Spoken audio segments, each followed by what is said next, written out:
You're now listening to Sound Talent Media. Check out more shows at soundtalentmedia.com. Hello, everyone, and welcome back to another episode of the podcast. Thank you so much for hanging out with me. This is a really fun one with my new buddy, Alison Prestwood. Alison Prestwood is a bass player extraordinaire based in Nashville, because that's seemingly where everyone's based out of these days. It's almost like I interview musicians or something. Anyhow, Alison is an incredible lady, an incredible bassist, and she has some amazing stories. I think you're really going to enjoy this episode with her, and we get into some nerdy vintage bass talk that's a lot of fun as well. But before we get to those stories, I have just a little bit of house cleaning we gotta do. Firstly, it's been a while since I've asked for this, but if you could, give us a review. And by us, I mean me. If you could review this podcast wherever you are hearing it at, that would go a long way. It keeps things fresh, it lets the algorithm know that you do want to hear more of this, and it also helps new people look at the thing and go, hey, people actually do like this. Maybe I'll give it the time of day. And that goes a long ways to helping me keep my family fed. Another thing, I am headed to NAMM next week. No, not Vietnam, but the NAMM show in Anaheim, California. I'll be at booth 6300, the Stringjoy booth, for the majority of the show. I'll probably be in and out of meetings here and there, but I will mostly be at that booth. So if you want to swing by and say hello, I would appreciate that very much. And if you don't, well, I also understand that as well. But booth 6300, the Stringjoy booth, right there in between Hall C and D, right along the wall when you first walk in the doors, that is where I shall be for the majority of the show, and I do hope to see you there. I'll be there the entire time. Yeah, and I'll probably be eating a protein bar or something. So don't worry, if I'm eating, feel free to interrupt me, because if you wait until I'm not eating, you'll be waiting a long time. Let's just put it that way. And last but not least, if you enjoy me blabbering on the internet, please head over to wherever you're listening to this podcast at and give my other show a follow, a subscribe, whatever it is on whatever platform you are checking it out on. It is called Tape Spaghetti, and Scott and I, my partner Scott, we have a lot of fun bringing weird musical stories to your ears and eyes, because we do video over there, every single week. And that show has been taking off much more quickly than the Tone Mob podcast ever did, but the Tone Mob is still a bigger show because, well, it's been around for over a decade, so I still have to give it the old plug here and there. And if weird musical stories are something you think you would like, it's even a little more focused than this show. We actually get into a topic and pretty much stay on it the whole time. Then that's the show for you. A lot of longtime Tone Mob listeners have told me they actually like it even better than this show. Which, hey, I'm just glad I'm doing something you like in either case. So thank you all so much, and that is enough blabbering. Let's get into this special episode with Alison Prestwood. Here we go.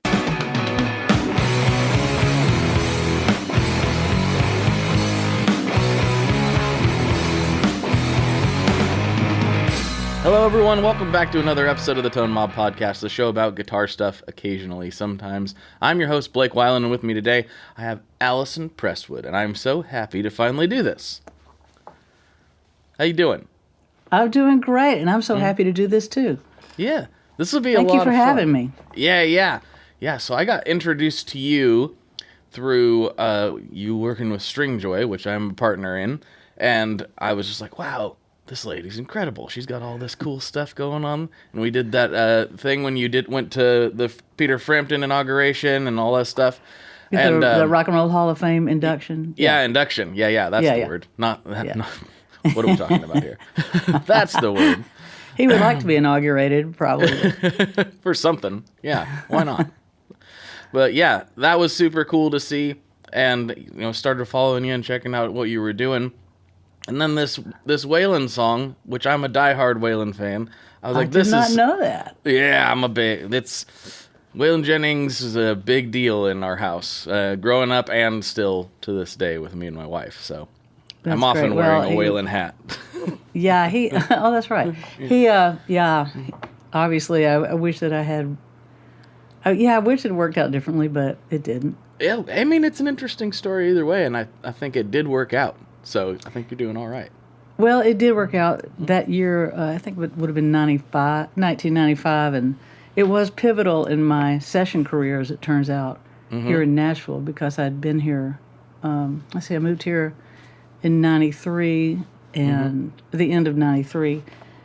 And so by 95, I was starting to get some demo sessions, and my name was starting to get around a little bit. And Waylon, if I remember this correctly, maybe it's an exaggeration, but I believe that I was told when I spoke to his people that it would be like maybe even 100 dates. It was going to be a massive amount of time out of town. Yeah, that takes up a lot of space to be, you get the call, right, as you've gotten many of, and it's like, hey, we need you right now. And you're like, I'm in Arkansas. Like, I don't know what to do about it. Oh, right? that's true. Especially when you're trying to break in and they've tried their main people and then somebody told them about you and they call you and you're not available. It's just, you just can't do that. You can't get away with it for very long. You have to be around, especially then. Mm-hmm. In the 90s, the Nashville scene for musicians was pretty much that you had to decide, are you a session player or are you a touring player? And the twain didn't meet very much. It does now all the time. Right. But back then, as busy as the session world was, you just pretty much had to decide, and you would become known for being one or the other. Mm-hmm. Yeah. So unfortunately, my opportunity to play with Waylon got thrown on the trash heap of session world, I guess you'd call it. It's a weird way to say it, but it's true. Yeah, but like I said, it seems things like that worked out anyway, so it's all right. It's okay. Yeah, it did. It was a good thing. But the funny thing about it, Blake, is that I really didn't tell people about it for a good 30 years. Oh, I didn't even bring it up to my friends because it seemed so stupid. Particularly, another thing about having been new was I was green to the way things work in Nashville, and probably in the bigger music picture than Nashville. But I was just so innocently honest.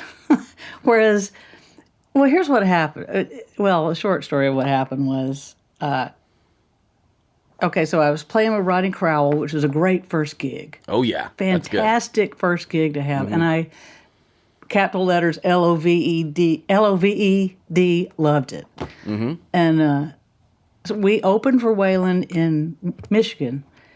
And Rodney told me that Waylon told him, I'm going to steal your bass player. And so Rodney had me prepared for the call, and they gave me a couple of weeks to think about it. Rodney suggested I do it because he's so cool. And so I went to Waylon's office with in mind that I was going to take the gig. Mm-hmm. And even with trepidation of I was going to be gone so long, but I still thought it's Waylon Jennings, Rodney suggested I do it. So those things were in my head. Of course. I meet him in his office, and he was very nice. And after some small talk, he left the room, and his assistant said, listen, here's the deal. Seems like everybody takes the Waylon gig to get his name on their resume, and they'll play for a little while, and then they'll run off to try to be in the studio. Yep. And he's not looking for that. He's looking for somebody that will be in for the long haul. And I remember just kind of looking at her stunned, like, oh, okay, well, this, and my mind was racing about what to say. And I just said, well, I got to tell you, I've moved here to be in the studio, so, I can't say that I would be here for the long haul. Mm-hmm. And so we sort of mutually decided, well, it's probably best that I say no.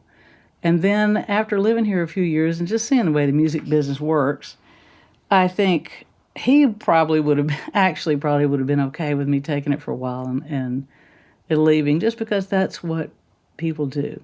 Yeah. But my naivete caused me to. That's also what you were being told. I mean, you're being told this is the situation. Why wouldn't you believe that? I mean, Well, I would have. That's true. I'm sure he was really tired of people doing that, but he also somewhat expected it. Sure. Because that's just the. I'm not saying this derogatorily, but this was the Nashville way. It's like to climb the ladder in Nashville required hard choices and causing you to disappoint other people as you were disappointed for other things. It was the way of the world. And but who knows? I'm a believer in God, and I think maybe there are really good reasons why I didn't go. And I know, in addition to the studio success, which was the most tangible thing. And the other tangible thing was, it wasn't long before I got a call from Patti Loveless's manager that their bass player had been let go. This was, I think they called me on a Tuesday, and I was supposed to start with her on Friday, opening for Vince Gill in this arena in Memphis. Wow. Yeah, and so I said yes and got through it. I know I keep talking. I'm not giving you a moment to say anything. It doesn't matter. It's a podcast. When you stop talking, that's when it gets weird. That's true. Keep going. going. A little side story on that one about the Patti thing. First of all, she's fantastic, and I absolutely loved every minute of playing with her. Amazing. But the very first gig there in opening for Vince in Memphis, I show up that day. I guess we were just going to sound check and roll with it. And so there was a circle of people, and it was Patti and Vince, and I think Patti's manager, and Tom Britt, who was her guitar player at the time. His wife had gone into labor that day, and so he just split to come back to Nashville. So I show up for my first gig, and Vince says, well, he would play guitar in our band opening for himself. So he and I were both looking on my charts. What a weird, and we got through it. It was great. It's a really fun memory of mine. Yeah. That seems like the type of guy he is, though. He seems pretty like, hey, this is a situation, we'll make it work. Just do it, and he's certainly capable musically to pull it off, and he did. Absolutely. And it was a blast. It was surreal. That's really cool. It's amazing. Yeah. So that wouldn't have happened if I had said yes to Waylon. True. So stepping way back, I kind of know about roughly, you got to Nashville and what you started trying to do. But before that, when did you start playing? What made you interested in bass? Give me the whole early stage of your love for music. Love for music. There's a picture of me when I'm, 5, and I've got a little toy guitar. So there was something in me, born with it, the desire to play guitar. My mother was a really good piano player. I was less interested in that, but somehow, I think maybe, that when I was 5 was right before the Beatles hit in America. So I was already thinking that. And then they hit. This is the same old story that everybody says who's my age, but it is true. I watched Ed Sullivan and thought, oh, wow, it was mind-blowing. I want to do this. So I played guitar for a lot of years. I studied a little bit of classical music. I'm a good reader because of my mother, really. And so around age 13, I was starting to get eaten up with listening to bass. Paul McCartney was my hero. I always say that I wanted to be him, play like him, and date him. Anything Paul McCartney would have been fine with me. Yeah. So, actually try to play like him was the only option of all those. But and also since my mother played for church and there were some youth musicals, they kind of needed a bass player. And so I went to, I asked Daddy for a bass, and he said, you've got too many guitars, which is arguably true for a 13-year-old. But he just didn't understand the difference between the instruments. So yeah. Yeah. The common folk don't understand. They don't get it. Yeah, and it might have been a little much to... I understand why he said that. That's what I'm trying to get to say. But I understand, yeah. But my mother understood the musical side of it. So she took me to Art's Music Shop in Montgomery, and there was a national copy of a Hofner, like Paul. Oh, yeah. The Beatle bass. I think like it was $90-something. I bought it on time for $8 and something a month for a year. And so that's how it all started. And playing those early youth musicals at church with my mother was the first thing that I did in front of anybody. Mm-hmm. And through the church connection, there were some guys a year or two earlier than me who were putting a band together, or wanted to jam, let's say. So January 1st, 1973, my first jam with anybody, like really, where it wasn't a church thing. And then we started a band. So at my high school, junior, senior, well, 9th, 10th, 11th grade, I was really playing in a band, pretty much. Mm-hmm. College, I went to Alabama. Happened to be going there at a time where there was a really good jazz program.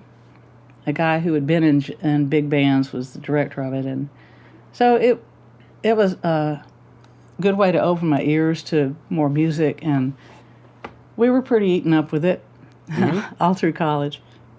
I did get a degree in theory and arranging eventually. Moved to Atlanta, and I didn't move to Nashville then. I think back on that one. It would have, in some ways, it would have been good to get a little more ahead of the game. But on the other hand, my 12 years in Atlanta really helped my chops because I was playing in bands, 5, 6 nights a week, 3 or 4 sets a night, that routine. Mm-hmm. And through those years, started playing some sessions in actually Muscle Shoals. Was somebody told somebody about me, and that's how the session thing really got going. There were a few sessions in Atlanta, but more jingly kind of stuff. Yeah. And into my 30s, still playing in bars, started to get pretty old. Oh, yeah. Yeah. And I'm a morning person, and I eventually, since sessions in Muscle Shoals were starting to happen a little bit with Walt Aldridge there, I got more confident about moving to Nashville. And so when I was 35, 36, I just did it. I figured, well, what's the worst that could happen? Right. I can always, I'm young enough to do anything I want. So, and then it just started happening pretty fast when I got here because of Rodney, mainly. I like that attitude, though, of like, what's the worst that's going to happen? Because we get into these, I don't know if rut's the right word, but we get into these situations where we're like, oh, this is what I do now, and I can't change it. And I had a moment like that, too. I'm like, well, what's the worst that's going to happen? I can just come back to this. What was your moment? I've talked about it a few times. So I knew early I wasn't going to be a touring musician because I'm like, I'm not a road dog. I'm not interested in it. I love being in the studio. But I'm also, just kind of a punk rocker by nature. And like, I don't have a degree in composition. I barely know what I'm doing on the fretboard. I'm a decent player, not by Nashville standards, but by, everywhere else's standards, I'm okay.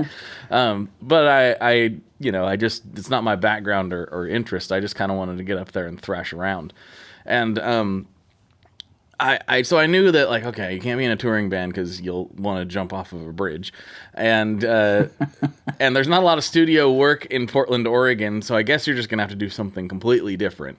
And I worked in the oil industry. Well, I was a heavy equipment mechanic, and I worked in the oil industry for a while. And while I was in that, I found myself in a parking lot of a Subway/convenience store. And I was like, man, I got a decent job. This is kind of what I've worked really hard to get to. And this sucks. This is not what I want to do at all. But, at that point, I have a family. We're talking about having a baby, the whole thing. And so I'm like, what a great time to throw stability to the wind and try to do something in the music industry. Because I was obsessed with pedals and amps and all this stuff, and just for my own pleasure. Yeah. And so I started putting content out on the internet, just a lot of photos, of just gear. This was the very early days when that was a thing that would generate some attention. And then I was listening to a lot of podcasts and went, well, I think maybe I could interview people. And some notable people from the gear world actually said yes right away. And so I was able to get it off the ground in 2015, 2016, and worked on it really hard for several years in order to get out of that job. And that's how I met Scott at Stringjoy. Yeah. And so it all kind of comes back to this show and just like that, what's the worst that's going to happen? Because even when I left that job, they were like I'd been gone for like 8 years, and I went back to go say hi to everybody.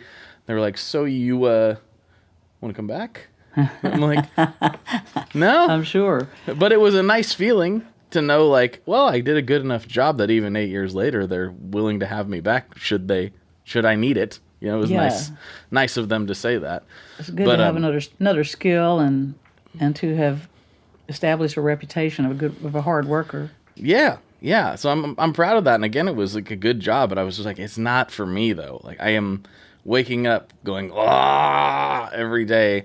And by all accounts, I've like had way worse jobs than that. Like it was a weird thing to look at and go like, I don't want to do that anymore. I want to do this. Was it physically demanding too? It could be at times. It was one of those jobs where you're either running around all day with no time hardly to even take lunch, or you're sometimes just sitting there waiting for the clock to strike till the other guy shows up and you can leave. Wow. Which would be the harder of the two. Yeah. I would think. Yeah, it can get tiring doing the running around thing, but sometimes you're like, oh, geez, it's only been 30 minutes. It felt like 3 hours. Oh, man. Of course, there are some gigs like that.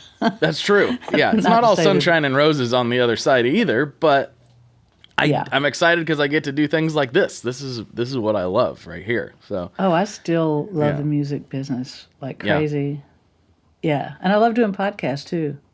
Perfect. Fun. Yeah. Well, so you got thinking, I'm going to go to Nashville. What's the worst that's going to happen?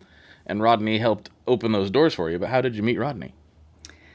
Well, I had been hanging out at the Bluebird on Monday nights to hear Mike Henderson's blues band, which was great. Glenn Worf on bass is fantastic. And so I just got to know some musicians, one of whom was the drummer with Rodney's new band. His name was Mike Clark. And apparently one day, I was actually at the grocery store, but I came in from the grocery store to my little apartment, and I had a message from Mike saying that Rodney's bass player has gone with Delbert McClinton or something like that. And so the rehearsal is now an audition. Get down here as fast as you can. Okay. I grabbed a bass. It was down at SIR downtown. And I got there. I think I was one of the first to get there. I don't know if I was the very first. But a side note to that is, do you know Pat Buchanan, the guitar player? Mm-hmm. Yeah. Well, I don't know him, but I know of him. Mm-hmm. Well, he and I were friends. He had moved here about the same time he and his wife had. And he knows how to magically open doors. He's just got the thing. He happened to be at SIR also and heard about the bass thing and had told Rodney, I know who you need. And he gave Rodney my name. And apparently what he said was, I got your bass player. And Rodney said, well, why hadn't I heard of her? And he said, she's new to town, but and I'm not saying I am this, but he told him I was the female Michael Rhodes, was played on all Rodney's stuff. Also he and Glenn are both the titans of bass playing for decades. And then here I show up, and he had that was back when you had cassettes, a little ghetto blaster. He had a ghetto blaster of a cassette of his new record, I guess, and he played one of the songs, and so we played it, and he said, well, I think, I don't know anybody's played that better than you. And he said, what are you doing the next few months? And I said, I guess I'm playing with you. And that's how it started. It was really that cool, and for somebody who had taken that risk to move to town and just kind of in the big sea of, oh my gosh, everybody here is so good, and it could have been really daunting, and it kind of was, but having gotten that within about 4 months was magnificent. Yeah. That probably Absolutely. helps alleviate a little bit of, I mean, I think we all still have it no matter what, but I think that probably helps alleviate some of the imposter syndrome, right? Of being new to town. And And I haven't really suffered from that syndrome too much. I guess because maybe my life in the trenches in Atlanta. Oh, yeah. So I never felt like things happened so quickly. I knew that I had worked really hard and played kind of everything by the time I got here. And it seemed like it was just time for me to devote all my energies into. Here's what I did. I went to Great Escape, which was a used CD place, and I already knew that Michael Rhodes, Glenn Worf, Willie Weeks, Mike Bernardello, and I'm forgetting others, but I knew the names of the guys who were doing it in town and like really good. So I'd go look, open the CD. If their names was on it, buy the CD, go home, woodshed. So all those things together, I guess prevented the imposter syndrome because I was working so hard to be good. I mean, the way you get over imposter syndrome is by getting good. That's what I've heard people say that before. Oh, And, have you? Okay. Yeah. Well, it's the first time I said that, but... Yeah, well, I don't know who the first person was that maybe the Instagram reel I saw wasn't the originator, but I did see it on that. And I'm like, that is a good point. There are things I still feel that about and things that I don't anymore. And I realize, it's because you put the reps in and you don't, once you've put in enough reps on anything, even if you're not the best, you still feel reasonably confident at it once you've done it enough. And also I never stopped trying to reach to be better because I do have so many bass heroes that it was always a climb. It's still a climb. Because, so that also prevents it because I guess to have imposter syndrome, you have to feel like you have risen to a certain level. And I was more the climber. Yeah. The eternal climber. Yeah. And along the way, things just happen well for me and that are tangibly recognizable. But in my mind, I just always wanted to be better. How exactly do artists get their music on Spotify, Apple Music, Deezer, Tidal, all these services? How in the world do you get your music there? Well, in the past, you had to use something called a record label. But these days, you can use DistroKid. DistroKid is the absolute easiest way to get your music up on streaming services, and it's the most affordable way to do so. Not only do plans start at $22.99 for the entire year, that's less than $2 a month, DistroKid also does not take a cut of your streaming revenue, unlike some other services out there. Even better if you sign up by going to tonemob.com/distrokid. That's tonemob.com/distrokid. One more time, that's tonemob.com/distrokid. You'll get 30% off. That's right, 30% off their already extremely reasonable prices. So go to tonemob.com/distrokid and get your music out there. We are brought to you today by Sweetwater, specifically the Gear Exchange. You may have heard about this. This is a place where you can go to buy and sell your used gear. Maybe you got a pedal over there that's just kind of collecting dust. Maybe there's something you've been eyeing from the Sweetwater catalog. Well, right now is a great time to turn that unused gear into something you're actually going to use. Even better, if you sell on the Gear Exchange, you can keep 100% of the sale as long as you choose a Sweetwater gift card as your payout method. That is not too shabby because, let's be honest, most of this buying and selling we do is just to fund new gear purchases, and that is a great way to reach a wide variety of customers and keep 100% in your pocket, or rather on your pedal board. So go check out the Sweetwater Gear Exchange and turn that unused gear into something that's actually going to help you write that next huge riff. I would go hear Michael Rhodes play and just, I couldn't even believe it. Did you ever see him play? No, Did you ever see him? Well, yeah, he passed away in 2023. it was almost scary watching him play because he was so strong and like owned it so hard that there was always a way to get better by watching those guys. That's what's interesting too, is because like better might not be I put more notes into it, right? Oh yeah, better might be I put less notes into it, or I didn't play at all at just the right time.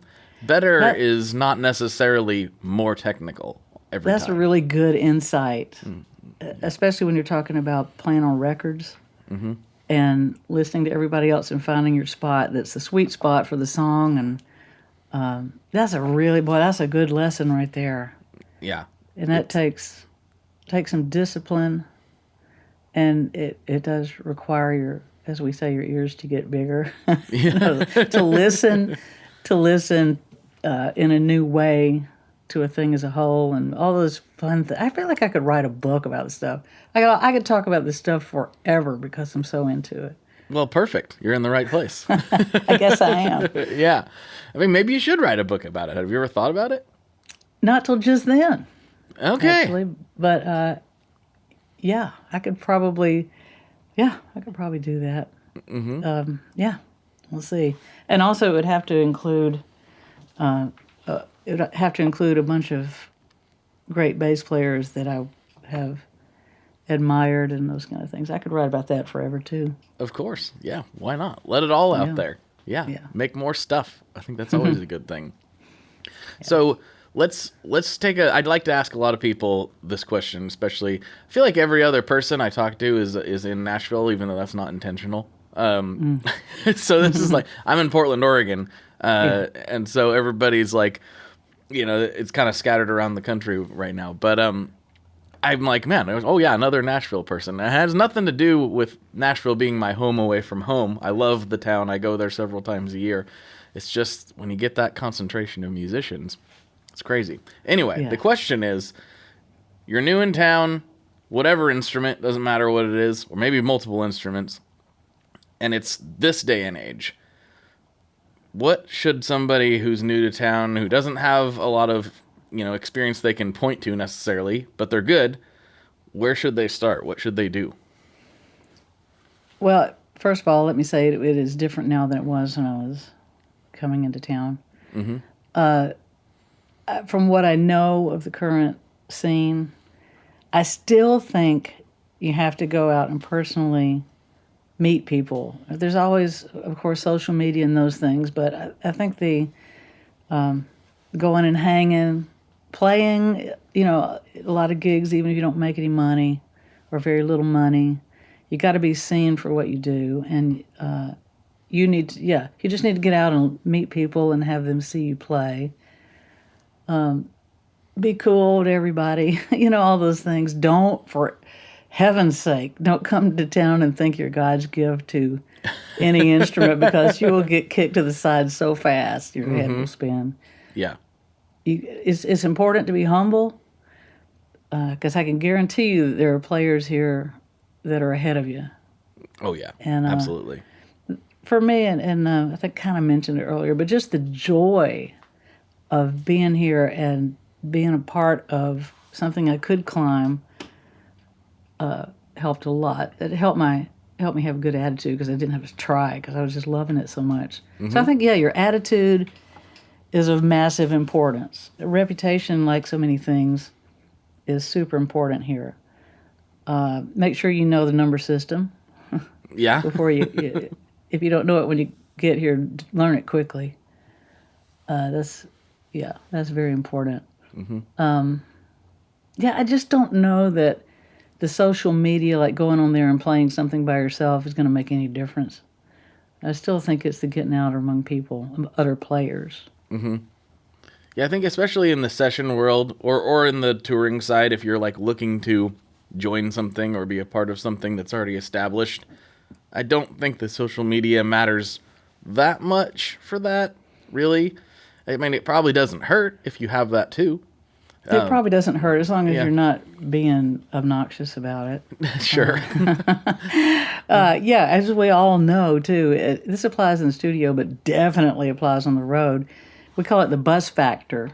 You know? Yeah. Are you a cool hang? Do people want to be around you? That's I have to say that's pretty much of equal importance to your ability to play. If you're not a good hang, it's just misery for everybody, and you won't last long. You probably won't want to be out there long, but it's hugely important. Yeah. Yeah. Every single person that I know with any kind of touring experience has always said that. It's you've got to be cool. And I know that can be tough because if you're not a good hang, there's a chance you don't know it. Well, now that's true. Yeah. Good point. Unless you can look at your history of getting, fired and maybe, think, well, I don't know, I need to look at this. Mm-hmm. I'm hitting all the parts.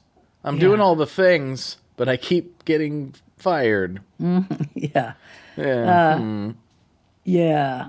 And that's rough on the road when there's a sour apple in the bunch. Mm-hmm. It's rough for everybody. Yeah. Yeah, and you got to be able to kind of grin through, rough situations. Things break down. Hotels sometimes aren't a thing for stretches. There's times where things aren't just the glamorous I'm up on stage side of things. You're dealing with a lot of chaos because there's a lot of moving parts. You're right. Buses do break down, and you're frequently getting into the next town at 3 a.m, and you haven't slept much, but the bus can't park in front of it, so you got to get out and you got all your stuff, and that part of it is, that's another part of it that's a reality.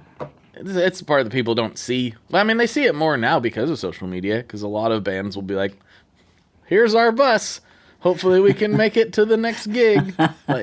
Yeah. I know. Yeah, I do. I feel for people with that stuff, and it's happened to me plenty too. Yeah. Do you still prefer studio though? Like you mentioned in the early conversation, you moved to town to be in the studio. Is that still the case? Yeah, it's still the case. Mm-hmm. I love the creative aspect of it, and I love. And I don't mean this weird too, but I love the fact that you don't have to learn the song before you go in. It's so off the cuff. Mm-hmm. I love the camaraderie, especially. And I miss that some now because, as I'm sitting here in my little home studio with gear everywhere, and I do overdubs as frequently as I can, despite the fact that all that is great, it's the camaraderie of a bunch of players sitting in a room, learning the thing at the same time and having all the pieces fall together right at once, especially when you know these people, and there's really nothing better. That's my absolute favorite thing to do, is to have the drummer in the room or in a room nearby, and whereas when I overdub, usually the best thing is for the drummer to already be on there, and you just don't have the chance to build it together, and maybe different patterns and kick patterns and stuff like that. So I do miss that part, but I still get to play sessions with real people on it too, and that is the best. Mm-hmm. Yeah. And the road is lovely. I've playing with Peter Frampton now for 2.5 years, and he treats us very well. We get to play. He lets us just go for it. In fact, he wants you to go for it. He wouldn't want it to sound the same every night. It would be boring for him. And he doesn't play it the same way every night. Of course, you have to play the main hooks of the song or of the bass pattern or whatever. But it's a joyous time because the whole band just has the opportunity to elevate together. It's kind of like in the studio. Like we're just making something new happen, hopefully. He treats us very well. I enjoy that gig a lot. That's Still really cool. at studio. If I had to choose, if it was like the old days where you had to choose, I would choose studio. Yeah. Yep. So do you remember when you first started switching? Because it used to be you were always in a studio with people, and then being able to overdub at home became a thing. Do you remember making that transition? I don't know if I've ever told you this, but I like to say I had a midlife crisis as a lawyer. Did I ever tell you that? No. Yeah, I went to law school at age 48. Oh, okay. Yeah. That's interesting. Yeah, I'd been playing here in Nashville and had a pretty successful career for 12 years. And around, let's see, that was 2005 when I did that. The town had already been changing. The old, all the beautiful little publishing companies that had writers, and we were constantly playing on demos, which led to records and all that, with cartage companies and their trucks going up and down the street all the time. That really vibrant time had started to wane, and bigger corporations were buying the smaller publishing companies and things. It was just starting to constrict. And I'd gotten divorced, and I'm trying to think of all the factors that led me to do that. My dad was a lawyer and loved it. I kind of went into that the same way that we were just talking about. What's the worst that could happen? I took the LSAT and was able to get into Nashville School of Law, which was a night school, so I could still play sessions in the day. And I went into it thinking, well, if I hate it, I'll just quit. I wasn't even telling anybody I was doing it for 2 years, except my closest friends, because I kept thinking, well, if I want to bail on this law idea, I'll just back out of it and nobody will know the difference. And, Right. But then all of a sudden, I was graduating and my grades were really good, and passed the bar in 2009 and had an offer from a really good law firm in Franklin, where I live. And so all of a sudden it just happened into this other thing, and I was way into it. I was like, whoa, this is great. I had some visions of grandeur probably about justice and all those things. And I'm not saying that justice doesn't exist. I don't mean that. But I went into it like, oh, yeah, I'm going to go do this, and I'm going to make sure that I'm great at it. And so I did all that. So I had I was going to court. I had on the business suit and the files, and I had sitting because my dad died actually on my first day of law school, but I had his huge desk, and I was all of a sudden gone from bass player to this person sitting behind my desk with this client here who was getting divorced, and it was just crazy.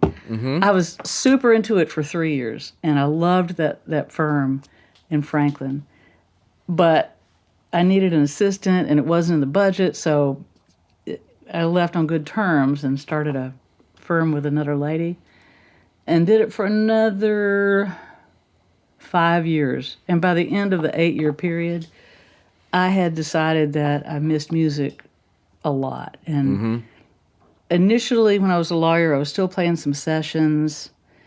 But as time went on and people knew I was a lawyer, they just naturally quit calling because, well, she's a lawyer, so, she can't come do it. Right, she's busy. Yeah, and I did have a gig with Dylan Altman at this great little bar called Belcourt Taps for, I think that was about a 8-year gig all told. Every other Thursday, 6 to 8, full out blues. So my chops were still okay. My calluses were still there when I quit being a lawyer in 2018, or started backing away from it. So yeah, your question about the transition, well, I basically stepped away when that transition happened. Right. So when I came back or started becoming interested in letting everybody know, hey, I'm a musician again, the law thing is over, that's when I started getting onto Pro Tools and getting my head around all that stuff. And yeah. So yeah, you dove back in and you were like, oh, the world has changed since I've been out of it. A lot had changed. And among those things were fewer sessions, tracking sessions, we call them, with full band, things like that. Yeah. Yeah. So this is stepping into a little bit different territory. I started this podcast back in the day, and it's called The Tone Mob because I thought it was going to be all about gear. And it rapidly evolved into kind of about gear and mostly just about whoever the person is I'm talking to, which is totally fine. But in the spirit of its origins, let's talk gear for a little bit. So, okay. we've talked about, the early Hofner cologne, but like let's go through the graduation process to like, what are you playing today? Like, let's go through the gear over the years. Gear over the years. Mm-hmm. Well, like I said, I started playing bass at 13 with the little Hofner copy, and by the time I was 16 and jamming with guys, Daddy understood it was time for a P bass. Yeah, of course. So, which was a happy day for me to have my white P bass, which I still have, and it's a 73, and it is as yellow as yellow can be. It's because of all the bars, all the smoke in the bars for all those years. So it's completely yellow. I still play it, and it's a hoss, man. That thing. I take it on the road with Peter, too. Because, it is strong sounding. Big, thick neck. Okay, so that got me through into college when, like I said, I was starting to play jazz. I was in the jazz ensemble at Alabama for the 5 years I was in school. Jocko came out in 75, 76. And I was eaten up 100% the Jocko. Makes sense. Yeah. And even with my little P bass, I knew that I needed to play down near the bridge. And so I put a little thumb rest down there, which is stupid because now it's the 73 would be totally pristine, but for this little thumb rest by the bridge. Of course, it didn't work. He couldn't sound like Jocko without having the pickup back there. Sure. Nevertheless, I did that, and I think after playing in some bands in college, like fraternity parties, I started getting enough money to buy some gear, some better. Well, not better. You can't get better than that 73. But other basses, I bought fretless. I bought a regular jazz bass, and started gathering basses then, and have continued to do so. I've sold some, like everyone says. There was what's the one? Music Man. 77 natural finish Music Man I had for brand new. Wow. And played it and sold it. It was back when I kind of had to sell something to get something. And I don't remember what I got in place of it, but I do regret that one. Yikes. Yep.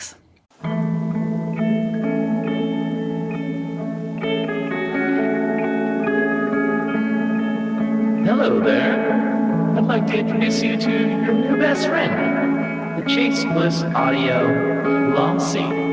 Lossy is a collaboration between Chase Bliss and Good Hertz. And it's meant to give you some control over those weird digital artifacts that come with very compressed audio. You're hearing it right now. All the changes that are taking place are strictly coming from my playing dynamics. I'm just interacting with the pedal and letting it do its thing. In some true stereo goodness. If you'd like some more details about Lossy, I invite you to head over to chaseblinssaudio.com. I think you're going to like what you find.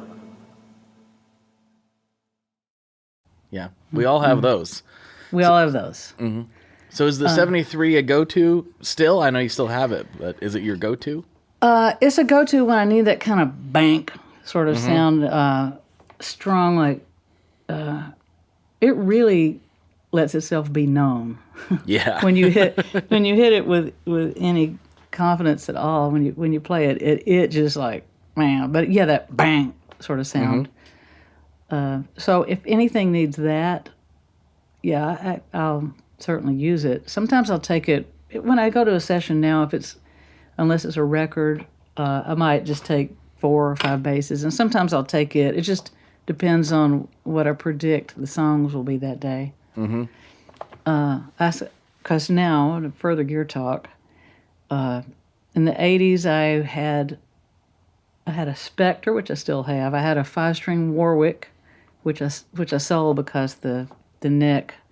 Oh, what am I saying? The thing in the neck. What am I? The Truss the bar. rod? The truss rod. Yes. Yeah. Broke. So I I got rid of that. And around that time, I moved here, still playing the Spectre with Rodney, which was funny looking back on it. Oi. But Hey, it worked. but he didn't care. And but I around that time I got a red P bass. I remember it wasn't a vintage one, but it sounded good. And as I started getting session work and getting more money, that's when I started going deep on basses. So 59, all original P bass Sunburst is a sweet one, man. I keep flat wounds on that because I've Jamerson, that kind of thing. Yeah. That's where, actually, I take it on the road with Peter too.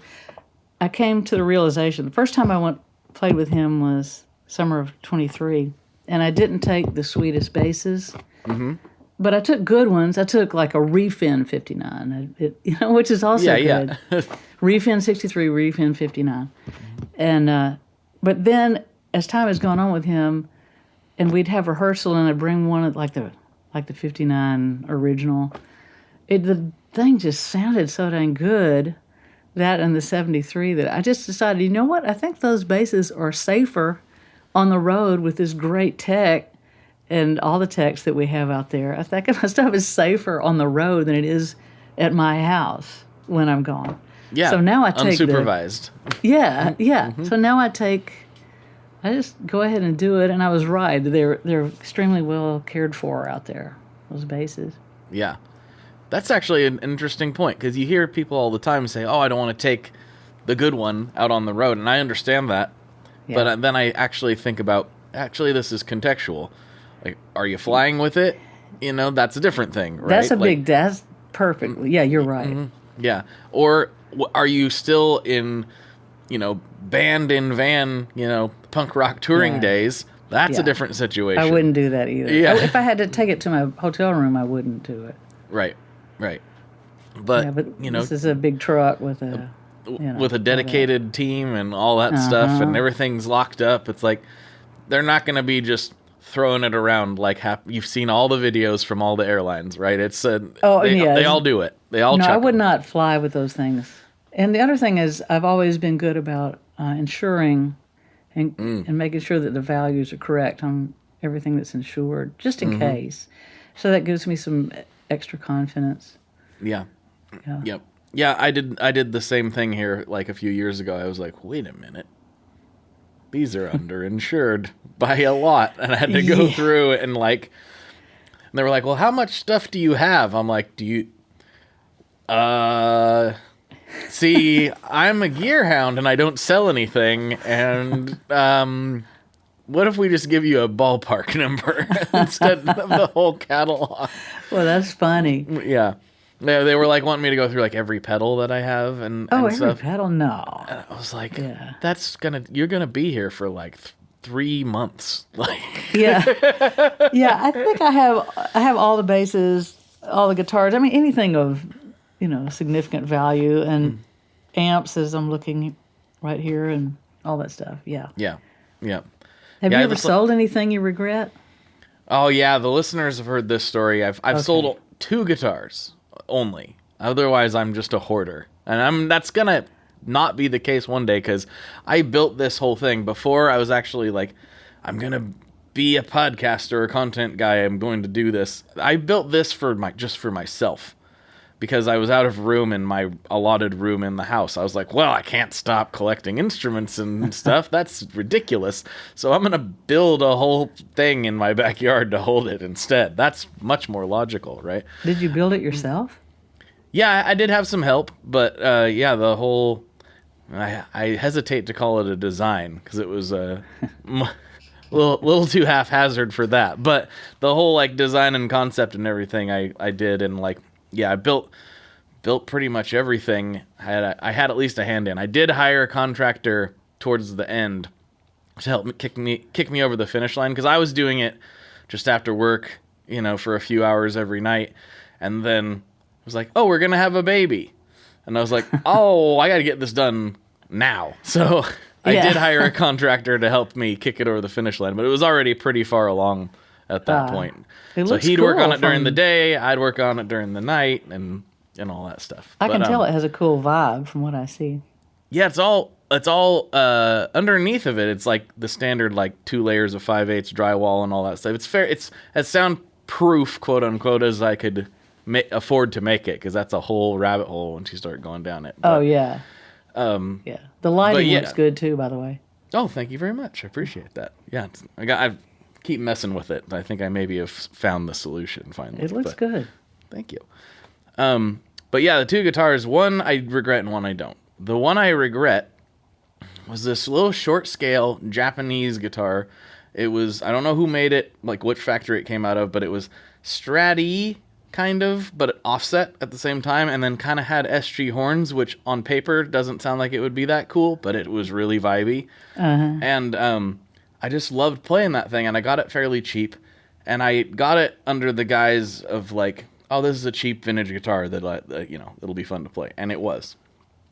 And I traded it for partial trade, of course, for a 1965 Melody Maker double pickup, which I love, absolutely love. The thing is like I should have just ponied up the extra $200 instead of trying to pretend I was being responsible. I gotcha. Yeah, I was like, I'm one in, one out. That's how I'm going to be. I'm going to be that guy. That got thrown out the window like immediately. I traded that guitar in, took the Melody Maker home, loved it, and I was like, but I really want that back. And by the time I decided I wanted it back, it was gone. I saw it a few years later on Reverb, but it was already sold. So now I don't know where it is. But oh man. So maybe one day. We'll see. Maybe one day. But the one I don't regret really is a Rickenbacker 360. I loved it. I loved looking at it mostly. It was just a beautiful instrument. But I have a lot of guitars out here, and none of them really sit. I play all of them fairly consistently, except for that one. I found it just sitting, and I'd play it and I'd be like, I'm not really going to miss it if this is gone. And the opportunity for a vintage orange 212 cab came up. And I was like, look at this thing. It's pristine. And it has orange labeled greenbacks in it. It's from 68. And I was like, this is so cool. I'm going to trade for that. And so I traded it for that. And I use the cab 3 times a week. Okay. So. Good trade. Yeah, and now that inspired me to get a vintage orange OR 80 head to put on it. So now it's like a nice matched set. So very cool. Yeah. So it worked out. Those are the only 2 guitars I've ever gotten rid of. I have everything else. I have my first amp. I have most everything outside of maybe a few busted headstock tuners or something. Yeah. I'm a bit of a hoarder. I have my first amp too. It's a Teisco. It's a red amp I got for $50, but I've tried to get it fixed, but everybody says that it's just too bizarre, like the tubes. You can't get them anymore. Oh, like interesting. Unfortunately. Shoot, man. I've never seen a Teisco amp, I don't think. At least not that I was aware of. I saw, it might have been Reverb a few years ago, and it was $1,000 then. Oh, wow. Yeah. And I don't believe that there's not a way to fix it. That doesn't sound right to me. It sounds like maybe it's just too much trouble for them to want to deal with. Yeah, because I wonder if it could be like converted to, obviously this might change how it sounds, but converted to use a more readily available tube or something. Yeah. I just believe that you can't, surely, this day and age with vintage tubes available and everything like that, surely there's a way. I think I just haven't found the right people to try. I think you're right about that. Yeah. We'll have to do some digging in the Rolodex, see what we can come up with. Yeah, because it looks cool as all get out. You're going to have to send me some photos of that and the 73 and the 59s. And, okay. Just dump them on me. Just text me all of them. I'll do it. Yeah. So we are getting close to the end of this show before we slide over to Patreon. And I do have 2 classic questions that I ask every guest. But before I do that, I'd like to give you the chance to take the floor. You can plug anything you want to plug. You can shout out anybody you want to shout out. You can say hi to your uncle, like whatever you want to do. Like the floor is yours.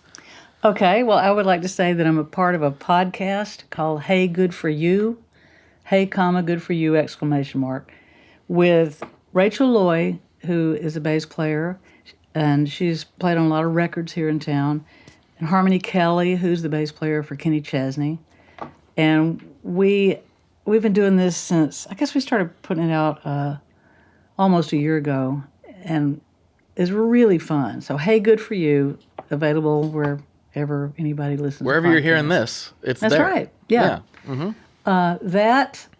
String Joy Strings. Oh, thank you. Hey, Thank you very much. those are seriously better. It's not just me saying it. But I think when I first started with String Joy, I think it was Bluesman Vintage that makes basses in Spring Hill here. Yep. I think they're the ones who told me about String Joy. And I tried them, and it was immediately different. And I've always been good about changing strings that need to be changed. So in fact, I have, just a lot of old stuff that maybe may never be used at this point because now I have String Joy. But I pretty much understand strings, and I know when I started playing that, it was like, okay, this is a new level.